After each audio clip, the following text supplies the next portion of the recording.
자, 오늘 이 아침에 우리에게 주시는 말씀은 사무엘하 11장 1절 말씀부터 5절 말씀까지입니다. 그 해가 돌아와 왕들이 출전할 때가 되매 다윗이 요압과 그에게 있는 그의 부하들과 온 이스라엘 군대를 보내니 그들이 암몬 자손을 멸하고 랍바를 에워쌌고 다윗은 예루살렘에 그대로 있더라. 저녁 때에 다윗이 그의 침상에서 일어나 왕궁 옥상에서 거닐다가 그곳에서 보니 한 여인이 목욕을 하는데 심히 아름다워 보이는지라. 다윗이 사람을 보내 그 여인을 알아보게 하였더니 그가 아뢰되 그는 엘리암의 딸이요 햇사람 우리아의 아내 밧세바가 아니니까 하니, 다윗이 전령을 보내어 그 여자를 자기에게로 데려오게 하고 그 여자가 그 부정함을 깨끗하게 하였으므로 더불어 동침하매 그 여자가 자기 집으로 돌아가니라. 함께 읽습니다. 그 여인이 임신하매 사람을 보내 다윗에게 말하여 이르되 내가 임신하였나이다 하니라. 아멘. 예수님께서는 누구 때문에 그리고 무엇 때문에 십자가에서 죽으셨는가? 예수님께서는 나의 교만과 위선 때문에, 나의 불평과 나의 원망 때문에, 그리고 나의 욕심과 탐욕 때문에, 그리고 나의 게으름과 나태함, 나의 시기와 질투 때문에 죽으셨고, 또한 우리의 다툼과 갈등 때문에 십자가에서 죽으셨습니다. 또한 예수님께서는 나의 정욕 때문에 죽으셨습니다. 정욕이라고 하는 것은 절제되지 않는 성적인 욕망, 절대되지 않는 성적인 죄악들을 말하는 것입니다. 오늘날의 시대는 인류 역사상 그 어느 때보다도 이 성적인 타락이 판을 치는 시대입니다. 그래서 우리 한국도 더 이상 불륜을 저지르고 외도를 하여도 간통이 더 이상 죄가 되지 않는 그런 나라가 되었습니다. 또한 우리가 살고 있는 이 나라, 특별히 우리가 살고 있는 이 캘리포니아는 전 세계에서 가장 동성애가 판을 치고 심각한 지역이 되었고, 그래서 우리 자녀들조차도 학교도 안심하고 보낼 수가 없는 현대판 소돔과 고모라가 되어버렸습니다. 그래서 어떤 경제학자는 만약에 지금의 성산업들, 지금의 포르노 산업들이 다 무너지고 나면 아마도 전 세계는 경제 공황에 빠질 것이라고 예측하기도 했습니다. 왜냐하면 그만큼 이 성적인 죄악은 엄청난 힘을 가지고 있고 우리의 삶의 구석구석 침투해 있고 우리의 모든 경제 활동 가운데서도 아주 중요한 부분들을 차지하고 있기 때문입니다. 그래서 예수님께서 우리에게 이렇게 말씀하십니다. 마태복음 5장 27절과 28절입니다. 또 간음하지 말라 하였다는 것을 너희가 들었으나 나는 너희에게 이르노니 음욕을 품고 여자를 보는 자마다 마음에 이미 간음하였느니라. 바로 예수님께서는 간음의 죄를, 음행의 죄를 비록 행동으로 나타내지는 않았어도 우리 마음의 음욕만 품어도 그것이 간음이라고 말씀하십니다. 왜냐하면 이 음행의 죄라고 하는 것, 정욕의 죄라고 하는 것은 그만큼 강력한 힘을 가지고 있기 때문에, 그래서 아주 작은 암세포 하나가 우리의 생명을 위협하는 것처럼 이 우리의 마음의 음욕만 품어도 이것이 우리의 삶에 완전히 파괴시킬 수도 있는 아주 강력한 힘을 가지고 있기 때문입니다. 그렇다면 정욕이란 무엇이고, 특별히 예수님께서는 구체적으로 우리의 어떠한 정욕 때문에 십자가에서 죽으셨는가? 오늘은 밧세바를 취했던, 남의 아내를 취했던 다윗을 통해서 함께 말씀 나누려고 합니다. 정욕이라고 하는 것은 언제 찾아오는가? 정욕의 죄는 성공의 때에 찾아옵니다. 바로 정욕은 성공했을 때, 잘 나갈 때, 여유가 생겼을 때, 그때 찾아오는 것입니다. 길보아산의 전투에서 사울 왕이 죽고 난 이후에 다윗이 드디어 왕위에 오르게 됩니다. 그런데 그에게는 매우 중요한, 반드시 그리고 아주 신속하게 처리해야 될 두 가지의 문제가 있었는데, 첫 번째는 예루살렘을 정복해서 그곳으로 하나님의 언약궤를 모셔와서 이스라엘을 영적인 면에서 또 신앙적인 면에서 든든하게 세우는 것이 첫 번째 과제였고, 두 번째는 이스라엘 주변에 있던 많은 이방 민족들을 정복해서 이스라엘 나라를 정치적인 면에서, 군사적인 면에서 튼튼하게 세우는 것, 이 두 가지의 문제가 다윗에게 남아 있었습니다. 그래서 사무엘하 5장에 보면 다윗은 왕이 된 뒤에 첫 번째 하는 일이 예루살렘을 정복하는 일입니다. 그리고 하나님의 언약궤를 그곳으로 모시고 와서 첫 번째 문제를 해결합니다. 그리고 사무엘하 8장에 가면은 블레셋을 정복하고 또 모압을 정복하고 암몬을 정복합니다. 그리고 10장에 가면은 이제 암몬을 정복하게 되는데, 그래서 오늘 본문이 11장은 이렇게 시작을 합니다. 오늘 1절 상반절입니다.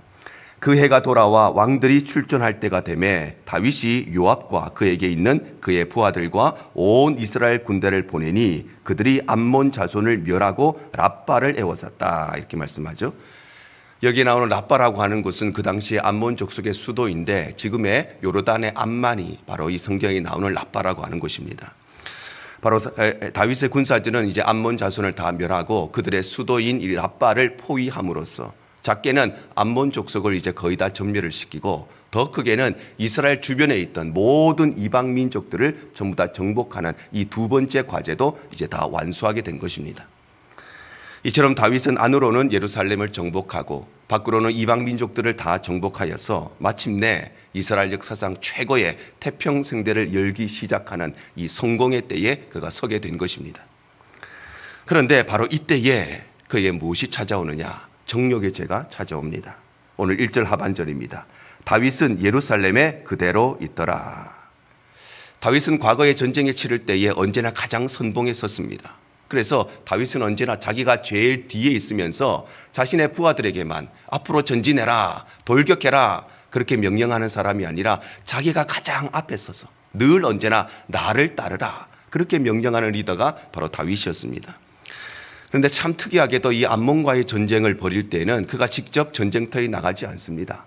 그것은 다름 아니라 이제는 더 이상 직접 나가지 않아도 될 만큼 이제 모든 일이 다 정리되고 이제 마무리만 하면 되는 그런 때였기 때문에 그래서 이 다윗은 직접 나가지를 않았습니다.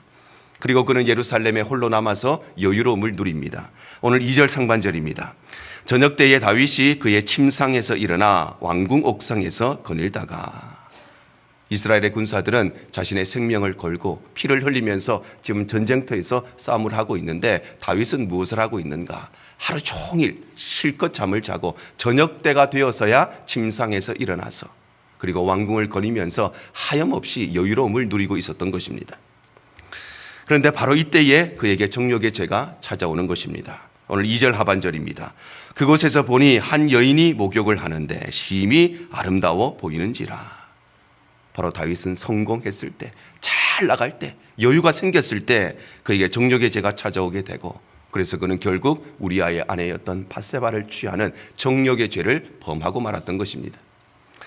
이와 같이 정욕은 우리에게 얼마나 찾아오는가, 언제 찾아오는가? 그것은 바로 성공의 때에, 잘 나갈 때, 여유가 생겼을 때, 돈 좀 벌었을 때, 사업 좀 잘 될 때, 그때 우리에게 찾아오는 것입니다. 사랑하는 성도 여러분, 우리의 삶은 성공했을 때, 잘 나갔을 때, 여유가 생겼을 때 바로 그때 더욱더 거룩함과 정결함을 사모하시기를 바랍니다. 그래서 성공하면 성공할수록, 잘 나가면 잘 나갈수록, 여유가 생기면 생길수록 우리는 어떤 일에 바빠져야 되는가? 거룩한 일에 바빠져야 하는 것입니다. 그래서 성공할수록 더 많이 기도하시기를 바랍니다. 잘 나갈수록 더 많이 헌신하시기를 바랍니다. 우리의 삶에 여유가 생길수록 더 많이 봉사하시기를 바랍니다. 왜냐하면 우리 인간은 영적인 기쁨이 채워지지 않으면 반드시 육적인 기쁨을 추구하게 되어 있기 때문입니다. 그래야 우리의 삶이 언제나 하나님 앞에서 거룩하고 정결하게 살아가는 우리 모두의 삶이 되시기를 바랍니다. 또한 정욕은 언제 찾아오는가? 정욕의 죄는 실패의 때에도 찾아옵니다. 바로 정욕의 죄는 실패했을 때에도, 위기의 때에도, 고난의 때에도 우리의 삶에 찾아온다는 것입니다. 다윗은 그 유명한 골리앗을 넘어뜨린 위대한 용사였고 또 전쟁에서 한 번도 패한 적이 없는 백전백승의 장군이었습니다. 그리고 이스라엘을 역사상 최고의 태평성대로 이루었던 위대한 군주였습니다. 그런데 그에게는 보이지 않는 많은 아픔도 있었고 실패도 있었고 그리고 그의 삶의 위기도 있었습니다. 그는 성장 과정 속에서 부모의 사랑을 못 받았죠. 형제들의 사랑도 못 받았습니다. 그래서 사무엘 선지자가 그의 집에 방문했을 때에도 그는 가족의 초청을 받지 못했던, 철저히 외면당했던 사람이 바로 다윗의 삶이었습니다. 그래서 시편 51편에 보면 다윗이 내가 죄악 중에 출생하였으며 이렇게 고백합니다. 그래서 어떤 학자들은 이 고백을 보고 아마도 다윗이 죄악 중에 출생했다는 것은 단순히 내가 죄인이다 이런 고백이 아니라 아마도 그가 아버지 이새의 불륜과 외도를 통해서 태어난 아들이 아닌가. 그래서 가족들의 인정을 받지 못하고 사랑을 받지 못한 것이 아닌가 그렇게 추측을 하기도 합니다. 또한 그는 사울의 딸이었던 미갈과 결혼했지만 그 결혼 생활이 그리 행복하지를 못했습니다. 미갈은 골리앗을 넘어뜨린 이 다윗의 용감함에 반해서 다윗을 사랑하기 시작했고, 다윗 역시도 이 미갈을 자신의 아내로 취하기 위해서, 미갈과 억지로 결혼한 것이 아니라 결혼하기 위해서 블레셋 사람 양피 100개를 구해올 만큼 매우 사랑했습니다. 그런데 그 이후에 다윗은 사울을 피해서 도망을 다닐 때에 아히노임과 아비가일이라고 하는 두 명의 여인을 자신의 아내로 삼습니다. 그리고 그 이유가 되면은 왕이 된 이후에는 그가 그술의 딸이었던 그리고 마아가라고 하는 여인을 자신의 아내로 삼습니다. 뿐만 아니라 또 시간이 지나면 그는 핫깃과 아비달과 에글라를 자신의 아내로 또 삼습니다. 그리고 나중에 예루살렘 성을 정복하고 난 뒤에 어떻게 하느냐? 더 많은 첩들을 둡니다. 사무엘하 4장 13절 상반절입니다. 다윗이 헤브론에서 올라온 후에 예루살렘에서 처첩들을 더 두었으므로. 바로 그는 예루살렘 정복한 후에는 본처였던 미갈도 있었고 또 여러 명의 아내도 있었는데 예루살렘 정복하고 난 뒤에는 더 많은 첩들을 두었다는 것입니다. 물론 그가 여러 명의 아내를 두은 것은 주변의 여러 나라들과 그 당시 외교 관계를 맺어야 하는 그런 현실적인 문제와 또 일반적인 관행의 문제도 있었지만, 그럼에도 불구하고 여러 명의 아내를 둔다는 것은 분명히 하나님 앞에 죄악된 것이고, 무엇보다도 이 다윗은 이러한 화려한 여성 편력을 가지고 있었던 것입니다. 그러면 다윗은 왜 이런 여성 편력을 가지게 되었는가? 그것은 다름 아니라 그가 성장 과정 속에서 부모에게 받지 못한 그 사랑, 형제에게 받지 못한 그 사랑, 인정받지 못한 가정에서의 그 마음의 상처가 그러니 대신해서 정욕을 통해서 채우려고 했기 때문입니다. 결혼한 후에도 마찬가지입니다. 사울의 사랑을 받지 못했습니다. 미갈의 사랑, 아내의 사랑을 받지 못했습니다. 그런데 그 채워지지 않는 그의 마음의 공허함과 채워지지 못한 이 사랑을 정욕을 통해서 채우려고 했던 것입니다. 뿐만 아니라 그의 인생에 얼마나 위기가 많았습니까? 얼마나 고난이 많았습니까? 얼마나 실패와 상처와 아픔들이 많았는데 이러한 현실의 문제에 부딪힐 때마다 그는 이 모든 문제를 도피할 수 있는 도피처로서 이 정욕의 죄를 선택했던 것입니다. 왜냐하면 정욕은 언제나 우리의 인생에 늘 위로자의 모습으로, 해결자의 모습으로, 우리의 상처를 보듬어 줄 것처럼 그런 가장된 모습으로 우리의 삶을 찾아오기 때문입니다. 그래서 오늘날에도 많은 사람들이 실패했을 때, 그리고 고난을 만났을 때, 위기를 만났을 때, 현실의 문제가 정말 힘들 때에 그 현실의 도피처로서 이 정욕의 죄에 빠지는 것입니다. 이와 같이 정욕은 또 언제 찾아오는가? 성공했을 때도 찾아오고 잘 나갈 때도 찾아오지만 정반대로 우리의 삶에 실패했을 때, 우리의 삶의 위기의 때, 고난의 때도 찾아오는 것이 바로 이 정욕의 죄인 것입니다. 요셉의 삶이 그러했지 않습니까?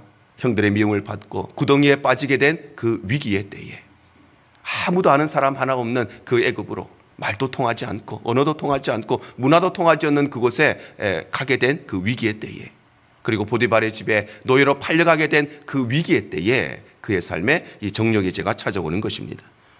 그래서 정욕은 관심을 가장해서, 위로를 가장해서, 사랑을 가장해서 우리의 삶을 찾아오는 것입니다. 그러므로 사랑하는 성도 여러분, 우리의 삶이 실패할 때도 있고 그리고 위기를 만났을 때, 고난을 만났을 때에도 더욱더 우리는 이 거룩함과 정결함을 사모해야 되는 것입니다. 그래서 우리는 실패하면 실패할수록, 또 위기를 만나면 만날수록, 그리고 고난을 만나면 만날수록 그때에도 어떤 일에 바빠야 되는가? 거룩한 일에 바빠져야 하는 것입니다. 그래서 우리는 실패했을 때도 더 많이 기도해야 되고, 위기를 만났을 때도 더 많이 기도해야 되고, 우리의 삶에 고난이 찾아왔을 때도 더 많이 기도해야 되는 것입니다. 그래서 우리의 삶이 언제나 성공했을 때나 실패했을 때나 위기의 때나 여유로울 때나 우리의 삶이 언제나 하나님 앞에 거룩하고 청결한 삶이 되어야 하는 것입니다. 또한 정욕은 언제 찾아오는가? 정욕은 때를 가지지 않고 시도 때도 없이 찾아오는 것이 정욕의 죄입니다. 그래서 정욕은 성공했을 때도 찾아오고 실패했을 때도 찾아오는데, 정욕은 그것과 상관없이 시도 때도 없이 때를 정하지 않고 우리에게 찾아오는 죄악입니다. 그런데 이 정욕의 죄에는 엄청난 대가가 따릅니다. 그래서 다윗 역시도 이 정욕의 죄를 짓고 그의 삶에 엄청난 대가들이 찾아오는데, 가장 첫 번째는 자신의 죄를 덮기 위해서 또 다른 죄를 짓게 되었다는 것입니다. 사무엘하 11장 14절과 15절입니다. 아침이 되매 다윗이 편지를 써서 우리아의 손에 들려 요압에게 보내니 그 편지에 써서 이르기를 너희가 우리아를 맹렬한 싸움에 앞세워두고 너희는 뒤로 물러가서 그로 맞아 죽게 하라 하였더라. 바로 다윗은 자신이 범한 이 정욕의 죄를 덮기 위해서 우리아를 계획적으로 살인하는 살인의 죄를 범하게 되는 것입니다. 또한 이 죄의 열매로 태어난 아이도 결국에는 죽게 됩니다. 사무엘하 12장 15절 하반절과 18절 상반절입니다. 우리아의 아내가 다윗에게 낳은 아이를 여호와께서 치심에 심히 앓는지라 이래 만에 그 아이가 죽으니라. 바로 하나님께서는 불륜의 관계를 통해서, 외도의 관계를 통해서 태어난 이 아이들을 치심으로써 결국 이 아이도 7일 만에 죽고 말았던 것입니다. 뿐만 아니라 이 정욕의 죄는 그의 자녀들에게도 전가되고 파급됩니다. 그래서 그의 자녀들도 아버지를 닮아서 똑같은 정욕의 죄에 빠집니다. 그래서 다윗의 장자였던 암논은 자신의 이복 여동생이었던 다말을 범함으로써 정욕의 죄를 범합니다. 다윗이 가장 사랑했던 아들이었던 압살롬은 반역에 성공하고 자신의 아버지의 후궁들을 취하는 정욕의 죄를 범합니다. 그리고 아도니아는 아버지가 죽고 난 뒤에 아버지의 몸종이었던 아비삭을 요구하는 정욕의 죄를 범하고, 다윗의 뒤를 이어서 이스라엘의 왕이 된 솔로몬 700명의 후궁들과 300명의 첩들을 취하는 이 정욕의 죄를 범함으로써 온 집안이 정욕으로 가득 차고 넘쳤던 것입니다. 나아가 다윗은 이 정욕의 죄로 인하여서 그의 신하들에게도 신뢰를 잃어버립니다. 다윗에게는 매우 충성스러운 신하가 있었는데 그가 바로 요압이라고 하는 사람입니다. 이 사람은 다윗의 조카였고 다윗의 군대 장관이었고, 그리고 다윗의 가장 신뢰할 수 있는, 가장 믿을 수 있는 충성스러운 신하였습니다. 그래서 다윗이 자신이 이 정욕의 죄를 범하고 이 죄를 덮기 위해서 우리아를 죽일 때에 그 일을 누구한테 시키느냐? 요압에게 시킵니다. 왜냐하면 가장 신뢰할 수 있는 충성스러운 부하, 나를 가장 이해해 줄 수 있는 사람이 바로 이 요압이었기 때문입니다. 그런데 이 일로 인하여서 다윗은 요압의 신뢰를 잃게 되고, 그래서 결국 가장 충성스러웠던 신하였던 이 요압은 결국 다윗에 반역하는 쿠데타에 참여하게 되는 것입니다. 그러나 무엇보다도 다윗이 이 정욕의 죄로 인하여 치르게 된 가장 큰 대가는 바로 하나님의 은혜를 상실하고 하나님과의 관계를 단절당했다는 것입니다. 시편 51편 11절과 12절입니다. 나를 주 앞에서 쫓아내지 마시며 주의 성령을 내게서 거두지 마소서. 주의 구원의 즐거움을 내게 회복시켜 주시고 자원하는 심령을 주사 나를 붙드소서. 바로 다윗은 이 정욕의 죄로 인하여서 하나님과의 관계가 단절되고 성령께서 그의 삶에 떠나가시고 또한 그에게 있던 구원의 즐거움을 다 잃어버리고 신앙의 기쁨을 다 잃어버린 이 엄청난 대가를 다윗은 이 정욕의 죄를 통해서 그 대가를 지불하게 된 것입니다. 이처럼 정욕의 죄는 우리의 삶에 언제 찾아오는가? 성공했을 때, 잘 나갈 때, 여유로울 때도 찾아오고, 실패했을 때, 고난의 때, 위기의 때도 찾아오고, 또한 이 정욕의 죄는 아무 일이 없던 평범한 때에도, 시도 때도 없이 시간을 가리지 않고 찾아오는 것이 바로 이 정욕의 죄인 것입니다. 그러므로 사랑하는 성도 여러분, 우리의 삶이 성공의 때이든지 실패의 때이든지 평범한 때이든지 언제나 거룩하고 정결한 삶을 사모하시기를 바랍니다. 그래서 성공하면 성공할수록 더 많이 기도하고 더 많이 헌신하고, 실패하면 실패할수록 더 많이 기도하고 더 많이 엎드리고, 아무 일이 없으면 없을수록 더 엎드리고 더 많이 기도하는 우리 모든 성도들이 되시기를 바랍니다. 왜냐하면 정욕은 시도 때도 없이 찾아오는 것이고 우리의 형편을 봐주지 않는 것이 바로 이 정욕의 죄이기 때문입니다. 그래서 우리 모든 성도들의 삶이 언제나 하나님 앞에서 거룩하고 정결하게 살아가는 주의 백성들 되시기를 바랍니다. 그래서 우리는 한순간도 방심하지 말아야 하고, 특별히 나는 그렇지 않을 것이라고 하는 교만에 빠지지 말아야 합니다. 이 사람도 저랬고 저 사람도 저랬는데 나는 그렇게 안 될 것이라고 생각하는 것이 바로 교만의 죄인 것입니다. 한국에 한 유명한 목사님이 계십니다. 아마 이름을 대면 우리 성도들 중에 모르는 사람이 아무도 없을 만큼 아주 훌륭하신 목사님인데, 이 목사님이 과거에 부목사 시절에 청소년들을 가르친 적이 있으셨답니다. 그때만 해도 성인 사이트가 그렇게 활발하게 하던 그런 시대가 아닌데, 이제 아이들이 성적인 호기심이 많다 보니까 그런 사이트에 들어간다는 그런 이야기를 듣고 이 목사님이 도대체 이 음란 사이트에 어떤 것이 있는가 본인이 직접 들어가 보셨답니다. 그런데 한 주일이 지났는데 자기도 모르게 자기가 거기에 빠져있는 자신의 모습을 발견하게 되었다는 것입니다. 그렇게 믿음이 대단하고 그렇게 인격이 대단하고 그런 분도 거기에 한 번 발을 들이면 자기도 모르게 거기에 빠지는 것이 바로 이 정욕의 죄인 것입니다. 그래서 이 정욕과 음란의 죄는 매우 강력한 힘을 가지고 있기 때문에 누구도 예외일 수가 없습니다. 남자도 예외가 아니고 여자도 예외가 아닙니다. 젊은 사람들도 예외가 아니고 노년의 인생도 예외가 아닙니다. 결혼한 사람도 예외가 아니고 결혼하지 않은 미혼자들도 예외가 아닙니다. 모든 사람을 덮치려고 하는 것이 바로 이 음란의 죄이고 간음의 죄이고 정욕의 죄인 것입니다. 그래서 우리는 언제나 하나님 앞에서 거룩하고 정결한 삶을 사모하고 성공했을 때에도 실패했을 때에도 언제나 어디에서든지 우리는 하나님 앞에 코람데오의 마음, 하나님 앞에서 살아간다는 것, 내 삶의 모든 것이 하나님의 동행하시고 나의 일거수일투족과 나의 말과 모든 행동들을 하나님이 보고 계시다고 하는 그 마음을 가지고 우리는 우리의 삶을 살아가야 되는 것입니다. 오늘 이 말씀 기억하셔서 우리 대형의 모든 성도들과 자녀들이 일평생 거룩한 삶을 살아서 우리의 가정과 우리 교회가 하나님 앞에 더욱더 아름답고 건강하고 거룩한 공동체로 세워지는 복된 삶이 되시기를 주님 이름으로 축복합니다. 주님만 내 도움이 되시고 주님만 내 빛이 되시는